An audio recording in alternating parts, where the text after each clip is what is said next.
बचपन से ही कहा जाता है कि कुछ बनकर दिखाओ, कुछ करके दिखाओ, अपना नाम छोड़कर जाओ इतिहास में, कुछ ऐसा काम कर जाओ। जैसे तुम हो वैसे काफी नहीं हो, मूर्ति बनाओ, पेंटर बनो, राजनीति में आओ, धन कमाओ, कुछ करके दिखाओ। मैं कुछ नहीं का जो एहसास है, इसकी पीड़ा को मिटाने का उपाय यही अहंकार है। ये सेल्फ इंपॉर्टेंस की डिजायर अहंकार है और स्कूल में यही एम्बिशन का पार्ट पढ़ाया जाता है। अब आप यहां पर सोचोगे दोस्तों कि अगर किसी को ऐसा महसूस होता है कि मैं कुछ नहीं हूं और फिर वो मेहनत करके कुछ बन जाता है तो ये तो अच्छी ही बात है ना।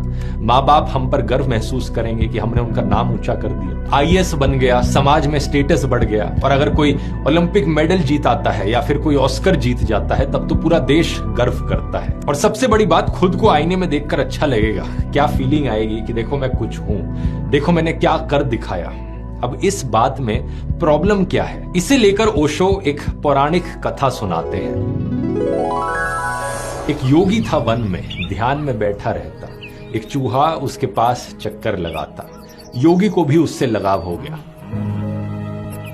एक बार एक बिल्ली ने उस चूहे पर हमला किया। योगी के पास कुछ यौगिक शक्तियां थी तो उसने योग बल से उसे बहुत बड़ा बिल्ला बना दिया। बिल्ली डरकर भाग गई, चूहा खुश हुआ, योगी भी खुश हुआ। लेकिन फिर उस बिल्ले पर किसी कुत्ते ने हमला कर दिया तो योगी ने इस बार उसे चीता बना दिया। लेकिन यह बात भी देर तक ना चली क्योंकि अब एक शेर ने हमला कर दिया तो योगी ने उसे चीते से शेर बना दिया और अब उसने योगी पर ही हमला कर दिया।